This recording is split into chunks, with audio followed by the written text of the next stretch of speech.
అకౌంట్లో నుంచి నేను ఎక్కడ పెట్టను, అంటే మ్యాక్సిమం ఎక్కడి నుంచి తీస్తామంటే అమ్మా బీరువాలో పెట్టను. కాదు, అంటే మీరు ఎంత స్ట్రిక్ట్ పోలీస్ ఆఫీసరో అంత మనసున్న వ్యక్తి కాబట్టి జనరల్గా కాకాపడుతున్నావా మమ్మీని?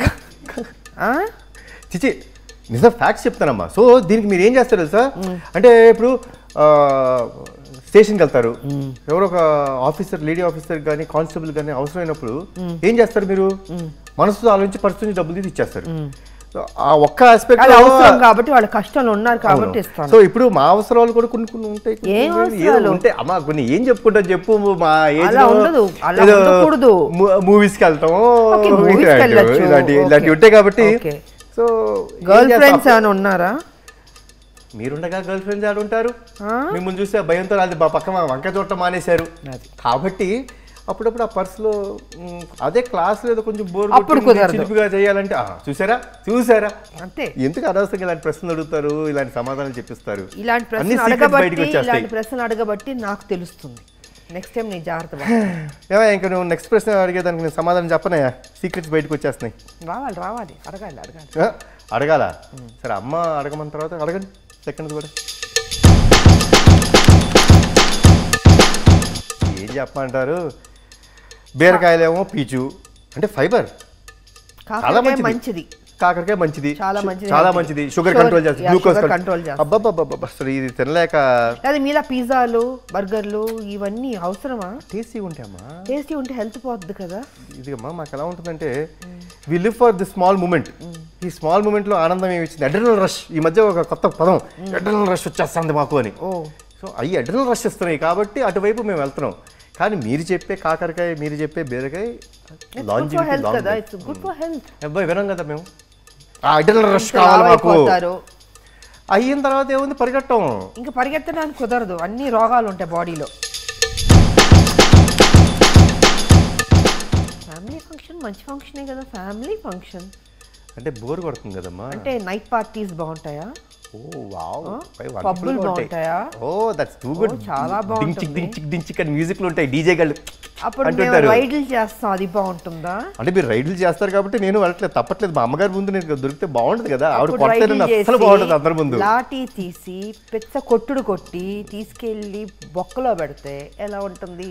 అందుకే అందుకనే అవసరమా ఈ పబ్బులు, అవసరమా? అంటే ఫ్యామిలీ ఫంక్షన్కి వస్తే ఆయన ఏదో సర్లేండి, ఇంకేం చెప్తాం. మీ ఫ్రెండ్స్ మీరు కూర్చొని సరదాగా మాట్లాడుకోవాలన్నా, ఫంక్షన్ చేసుకోవాలన్నా పైన టెర్రస్ ఉంది కదా, అక్కడ కూర్చోండి, నేను డిస్టర్బ్ చేయను. అంటే డీజే పైన పెడితే ఊరుకోరు కదా, కాబట్టి పెట్టేమంటాను నేను. అబ్బా ఇలాంటి మదర్ చేయకూడదని నేను కోరుకుంటాను. అసలు మీలాగా ఆలోచించి ఇంట్లోనే చేసుకుంటాయా అంతా అంటే అసలు బయటికి ఎందుకు వెళ్తామమ్మా? సో ఇలాంటి మదర్స్ ఉండాలి. ప్లీజ్ మదర్స్ కొంచెం మారండి, అంత అవకాశం ఇవ్వండి మాకు. ఇది చేస్తే టెర్రస్సే మా పబ్బు.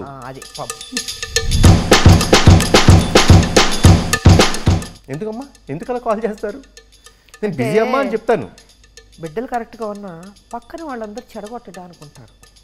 సో అది జరగకుండా ఉండడం కోసం కేర్, ఎక్స్ట్రా కేర్ తీసుకుంటున్నాను. అది తప్పు. ఎంత మా డ్యూటీ ఉన్నా ఇంట్లో నా కొడుకు కరెక్ట్గా ఉన్నాడా లేదా, తప్పు చేయకుండా ఉన్నాడా లేదా, ఈ జాగ్రత్తలు. అదొకటమ్మా. ఇంకొకటి దీనికి యాడింగ్ టు ఇట్, ఫ్యామిలీ కంటే ముఖ్యమైనది ఏది ఉండకూడదు కదా. ఒక అలా చేయడం తప్పు, నేను ఒప్పుకుంటాను. ఫ్యామిలీ రెండోసారి ఫోన్ చేస్తుంది అంటే మనం ఎంత బిజీగా ఉన్నా ఆ కాల్ని అటెండ్ చేయాలి. దట్ ఈస్ మన బాధ్యత. కాల్ అటెండ్ చేయకపోతే ఏదో తప్పు చేస్తున్నాను అంతే. కరెక్ట్గా చెప్పారు మీరు. డెఫినెట్గా ఎందుకు కాల్ అంత బిజీ ఉంటుంది ప్రపంచంలో. ఫ్యామిలీ కంటే ముఖ్యం, అమ్మ కంటే ముఖ్యం ఉండదు. So I'm with you. నాకు తెలిసి వాళ్ళ అడిగిన కోరికలు అంటే మంచి మార్క్స్ తెచ్చుకోండి, బాగుండండి, ఆ రెండు చేసేస్తే సరిపోద్దమ్మా. ఆ రెండు చేయగలిగితే యూ గివ్ అ ఫ్రీ. అని ఇందాక ఒక అద్భుతమైన మాట, ఎందుకు బయటికి వెళ్ళి ఏదో చేస్తారు, పైన టెర్రస్ ఉంది ఇక్కడే ఉండు. సో ఐ థింక్ అది బెస్ట్ టైం కదా. మంచి మార్క్స్ మీరు చెప్పినట్టు, మంచి బిహేవియర్, మంచి మార్క్స్ తెచ్చుకొని ఒక రైట్ ట్రాక్లో ఉంటే మీరే ఒప్పుకుంటారు కదా. 100%. పిల్లలు కదా, ఎక్స్పీరియన్స్ తక్కువ. అమ్మ అంటే జీవితంలో అన్నీ చూసింది, కష్ట సుఖాలు అన్నీ తెలుసు అమ్మకి. అందుకే మేము కరెక్ట్గా ఉంటాం, మేము మేము గెలుస్తుంటాం. మేము చేసే ఆర్గ్యుమెంట్స్ అన్ని పిల్ల ఆర్గ్యుమెంట్స్ చేస్తుంటాం. పిల్లకాకి ఆర్గ్యుమెంట్స్ ఈజీగా చెప్పేస్తారు అమ్మలు, చాలా ఈజీగా చెప్పేస్తారు. ఎందుకంటే కళ్ళల్లో చూసి మాట్లాడారు అబద్ధం చెప్తున్నప్పుడు. కరెక్ట్గా చెప్పినామా? మనం ఎప్పుడైనా అబద్ధం చెప్తుంటే ఒక మనిషిని కళ్ళల్లో చూసి మాట్లాడలేం. అంత ధైర్యం ఎవరికి గిల్టీ ఫీల్ అవుతాం అబద్ధం చెప్పేటప్పుడు. ఆటోమేటిక్గా కళ్ళు అలా దించేసుకుని లేకపోతే అలా చూసి మళ్ళీ తిరిగి వేరే వైపు ఇటువైపు కళ్ళల్లో చూసి మాట్లాడగలిగితే మాత్రం చెప్పేస్తారు, దొరికిపోతాం. సో తప్పు చేశాడు నా కొడుకు అని తెలిసిపోతుంది, అక్కడ తెలిసిపోద్ది. చాలా సింపుల్. బిహేవియర్లో తేడా కొడుతుంది డెఫినెట్గా 100%. అది రోజు ఉన్నట్టు ఉంటాడు నా కొడుకు, వాళ్ళ తేడాగా కనిపెట్టేస్తాను. కనిపెట్టు ఈజీ కదా.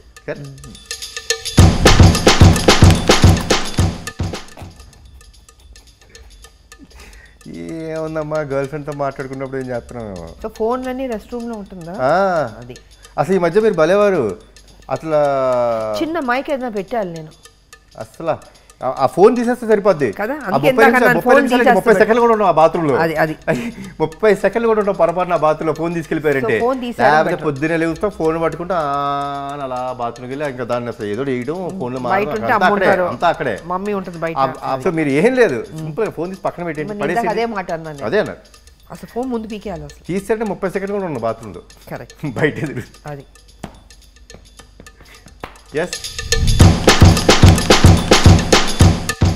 వై ఏముంది, అడ్డమైన పనులు చెప్తుంటాడు అంతేనా?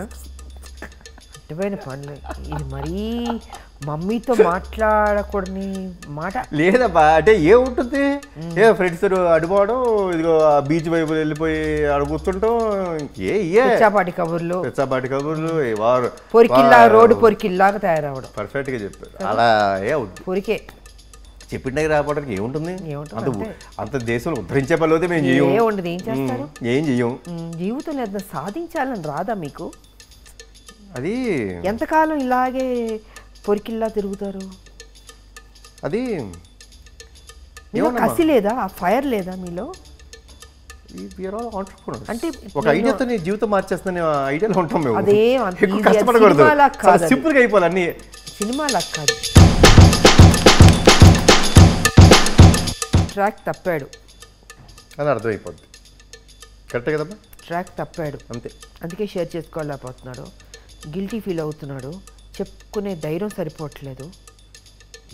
100% పర్ఫెక్ట్. అంటే ఊబిలోకి వెళ్ళిపోయాడు అంతే, బయటికి రాలేడు కదా, చెప్పుకోలేకపోయాడు. సో మునిగిపోయి ఉన్నాడు, అంటే ఆ తప్పులో మునిగిపోయి ఉన్నాడు అని అర్థం కదా. కన్ఫర్మ్ అది. సో వద్దు, అది జరగకూడదు అంతే. సో ఇవన్నీ జరగకూడదంటే అందరూ కంపల్సరీ పేరెంట్స్ మాట వినండి.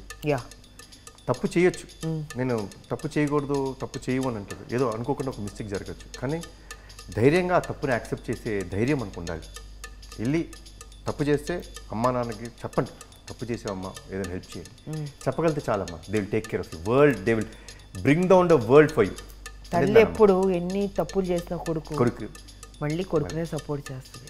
తల్లి ప్రేమ ఉంటే అందుకే ధైర్యంగా చెప్పండి. ఎందుకంటే తల్లే మెయిన్. అంతే, తల్లి సపోర్ట్ చేస్తుందని ఆ తప్పులు చేయొద్దు అని నేను అంటే ప్రతిదీ కరెక్ట్ కాదు, నాట్ ఫర్ గ్రాంటెడ్. బట్ నిజంగా సర్కమ్స్టాన్సెస్ వల్ల అయితే మాత్రం ధైర్యంగా వెళ్ళి చెప్తే వాళ్ళు ప్రొటెక్ట్ చేస్తారు, అంతే కదా, బయట వేస్తారు. అమ్మ ఇప్పుడు దాకా మనం చెప్పింది గూగుల్లో మోస్ట్ సర్చ్డ్ ఇవన్నీ జరుగుతున్నాయి. అసలు ఇవన్నీ సర్చింగ్ చేసుకొని ఇలాంటివన్నీ చేయకోకుండా ఉండాలంటే ఒక కొడుకుగా నేను చేయాల్సింది ఏంటో తెలుసా? అమ్మ చెప్పిన దారిలో వెళ్ళటం, అమ్మ చెప్పిన మాట వినటం, ఒబీడియంట్గా ఉంటే చాలు. ఇలాంటి సర్చింగ్లు ఏమీ చేయక్కర్లేదు, అంతే కదా. అంత పర్ఫెక్ట్గా life will be great. Listen to the mothers, because అమ్మ కంటే నాకు తెలిసి ఈ ప్రపంచంలో అమ్మ ఆ కొడుక్కి ఏది బెస్టో, ఎలా ఉండాలి, తన జీవితం ఎలా ఉండాలో ఆవిడిచ్చేంత సలహా నాకు తెలిసి ప్రపంచంలో ఎవరు impossible. Follow what your mother says and you'll definitely be in the best path. మీరు చెప్పిన అన్ని ఫాలో అవ్వగలిగితే చాలు, will be in the best path. హ్యాపీగా ఉండొచ్చు లైఫ్, ఏ టెన్షన్ లేదు. అలా ఉండండి. గూగుల్ సెర్చ్లో ఏం అవసరం లేదు, అమ్మే గూగుల్, అమ్మే సర్వస్వం. సో నా బిడ్డ ఆన్సర్ కరెక్ట్గా చెప్పేశాడు, 100% పాస్ అయిపోయాడు నా బిడ్డ. Thank you